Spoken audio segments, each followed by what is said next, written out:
नाजरीन, आप देख रहे हैं प्रोग्राम तहकीक और मैं हूं आपका मेज़बान ज़ीशान गिलानी। नाजरीन, अगर बात करें हम पाकिस्तान में आए दिन बढ़ती हुई महंगाई के हवाले से, बजट के हवाले से, तो बजट आ चुका है।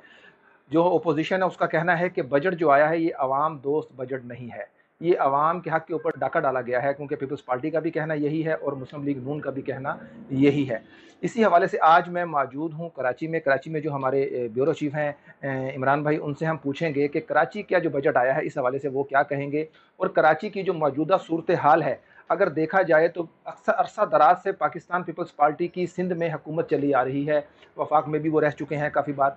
इसी तरह अगर कराची की बात करें तो कराची में जो इस वक्त सूरत हाल चल रही है ट्रैफिक के हवाले से, महंगाई के हवाले से, दीगर जो यहाँ के मामलात हैं, अगर सीवरेज की बात की जाए, पीने के पानी के हवाले से बात की जाए, वो कहते हैं कि पंजाब ने हमारा पानी रोक रखा है। इसी हवाले से हमारे जो ब्यूरो चीफ हैं इमरान भाई, उनसे पूछते हैं कि वो इस हवाले से हमें क्या बताएंगे। सबसे पहले तो इमरान भाई बहुत बहुत शुक्रिया आपका, आपको वेलकम करते हैं अपने प्रोग्राम में। ये बताइएगा कि इस वक्त जो सूरत हाल क्या है सिंध की, जो बजट आया है सिंध का, उसको आप कैसे देख रहे हैं? वफाक ने जो बजट अपनी हुकूमत में अपनी उन्होंने जो पेश किया है, और जो सिंध हुकूमत ने जो बजट पेश किया है, उसके लिए भी आवाम के मुख्तलिफ राय हैं। सबसे पहले जो वफाक ने बजट पेश किया है उसके अंदर टैक्सेस के हवाले से जो नफाज हुआ है, उसके लिए ताजर कम्युनिटी ने आपस में इनके साथ चीज़ें तय पा ली। जैसा कि चोकर एक जी बुनियादी चीज़ है, उसके ऊपर 17% जो टैक्स था जी वो उन्होंने रिड्यूस कर दिया। रिड्यूस कर दिया। सेकेंडली, जो महंगाई का जो जोर है वो जो बुनियादी चीज़ें हैं जैसे आटा, दाल, चीनी, ये बनस्बत पंजाब से सिंध में ज़्यादा प्राइसेस हैं इनकी। और जैसा कि सब्जी के हवाले से भी देखा जाए, हमने हमारे सीनियर एडिटर जो क्रिस्टोफर साहब हैं, हमने एक सब्जी मंडी का भी विजिट किया, वहाँ की हमने प्राइजेस को देखा। वहाँ से पंजाब से भी पूरे पाकिस्तान, पूरी दुनिया से माल आता है, तो वो उसकी डिस्ट्रीब्यूशन को देखा। जब नीचे की सतह पर गए तो फ्यूल की वो रीज़न बताते हैं, कुछ ट्रांसपोर्टेशन की रीज़न बताते हैं, डिफरेंट डिफरेंट लोगों की सोचें हैं इस मामले के अंदर। और कहा, जब ये कहा जाता है कि जी वफाक ने जो बजट पेश किया वो अवाम दोस्त नहीं है, तो सिंध का बजट भी अवाम अवाम दोस्त दोस्त नहीं है, नहीं तो सिंध की आवाम यानी कि जो बजट पेश किया गया उससे मुतमईन नहीं है नहीं सिंध। है, उससे मुतमिन बिल्कुल नहीं है। उसकी दो वजूहत है। नंबर एक ये कि इनकी 10 साल हुकूमत में ये रहते हुए भी कराची का इंफ्रास्ट्रक्चर बेहतर ना कर सके। और आज भी हमारे मुल्क के अंदर, खासतौर पे कराची कैपिटल सिटी है, और हम देखें दूसरे पंजाब के दीगर इलाकों को देखते हैं तो कराची बिल्कुल महरूमियों का शिकार है इस लेकिन वक्त। पीपल्स पार्टी का कहना तो ये है कि हम कराची को पेरिस बना रहे हैं।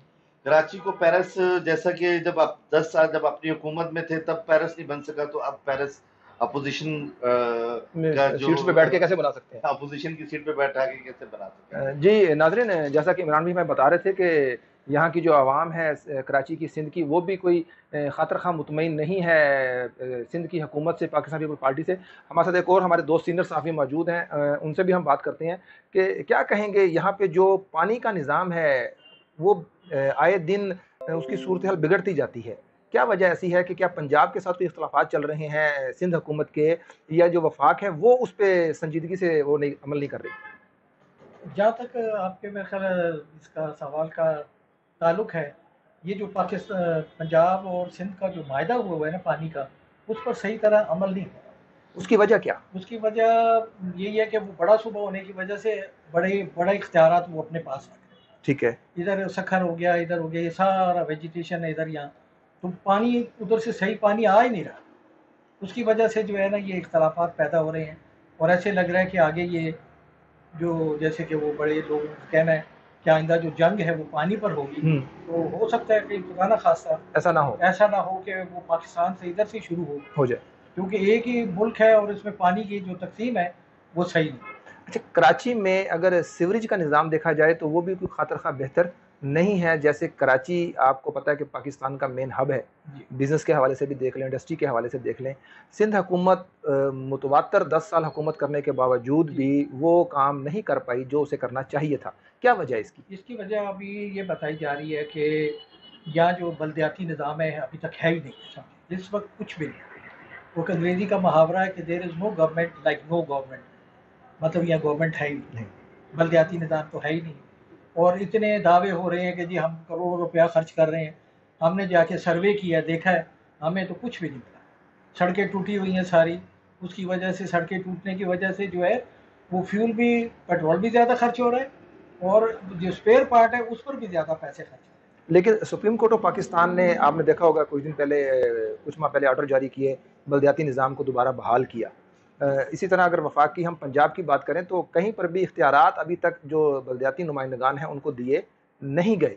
जी, सिंध में भी यही पोजीशन है, यही पोजीशन अभी तक बलदियाती निज़ाम, मैंने आपको बताया कि वो है ही नहीं है, यानी कि सुप्रीम कोर्ट का ऑर्डर की भी कोई वैल्यू कुछ नहीं नहीं है, है कोई अमल दरामद नहीं ना। ऑर्डर उसके तो ऊपर। बहुत सारे सुप्रीम कोर्ट के, तो इतने ऑर्डर हैं, हर चीज़ पे उसके ऑर्डर हैं। महंगाई की क्या सूरत हाल है कराची में महंगाई आप? इस वक्त जो है ना कमर तोड़ी हुई है, गरीब आदमी परेशान, और मजदूरी नहीं है, कोरोना वायरस की वजह से काम बंद है, कभी वो कहते हैं तीसरी लहर आ रही है, कभी चौथी लहर आ रही है, तो लोगों के लिए कुछ भी नहीं है, लोग बिल्कुल ऐसे दरबदर हुए। कोरोना की जो तीसरी लहर अभी गुजरी है, जी, उसमें क्या आप, क्योंकि आपकी सहाफ़त पे एक माशाल्लाह बड़ी गहरी नज़र है, आप सीनियर सहाफ़ी हैं, क्या आपने देखा भी कराची की जो आवाम है, जो सिंध की आवाम है, वो उसको, क्योंकि कोरोना ने तो पूरी दुनिया में अपने असरात छोड़े हैं, तो कराची पे उसके कैसे असरात रहे हैं, क्या आप कहेंगे इस पे? सबसे ज़्यादा जो इसमें अफेक्टेड हुआ है ना, बिजनेसमैन को इतना शायद फ़र्क नहीं पड़ा जितने के तालीमी इदारों को फ़र्क पड़ा है।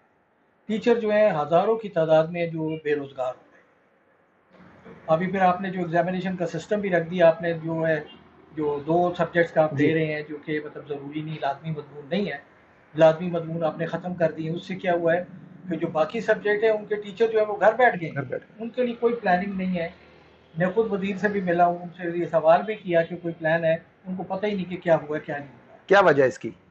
जब वो उनको मिनिस्टर्स हैं तो उनको उनको भी असल इस में चीज़ में, मसला ये है कि वो अपने मसलों में उलझे हुए हैं। ठीक है, उन पर केसेज़ हैं, उन पे अपने मुकदमे हैं, उनके वो उनको फेस कर रहे अपनी हैं, फ़िक्रों में पड़े हुए हैं। उनको इससे लेना अवाम देना की नहीं है। किसी को कोई फ़िक्र नहीं, जी, अवाम क्या करे। जी नाज़रीन, जैसा कि हमारी बात हो रही थी कराची ऑफ़िस में, कराची के हवाले से, सिंध के हवाले से उन्होंने बताया भी, सिंध में भी, कराची में भी महंगाई का वही आलम है जो पूरे पाकिस्तान में कहा जा रहा है। हालाँकि अगर देखा जाए तो पिछले 10 साल से पाकिस्तान पीपल्स पार्टी हुकूमत में है, इक़्तिदार में है, वफ़ाक में रह चुकी है 3 बार, सिंध में पिछले 10 साल से वो चली आ रही है। उसके बावजूद यहाँ पर महंगाई की बात की जाए, यहाँ पर सीवरेज की बात की जाए, बल्दियाती निज़ाम की बात की जाए, तो बिल्कुल ना होने के बराबर हैं। यहाँ पर हमारे जो ब्यूरो चीफ हैं इमरान साहब, उनका भी कहना ये था कि यहाँ पर जो हुकूमत है, हुकूमत सिंध है, पाकिस्तान पीपल्स पार्टी, उसको चाहिए कि वो इन चीज़ों का नोटिस ले और आवाम को रिलीफ पहुँचाए अगर वो अगले इलेक्शन में सिंध या वफाक में आना चाहती है। इसी अल्फाज के साथ अपने मेज़बान ज़ीशान गिलानी को इजाज़त दीजिए। अल्लाह ने के बाद।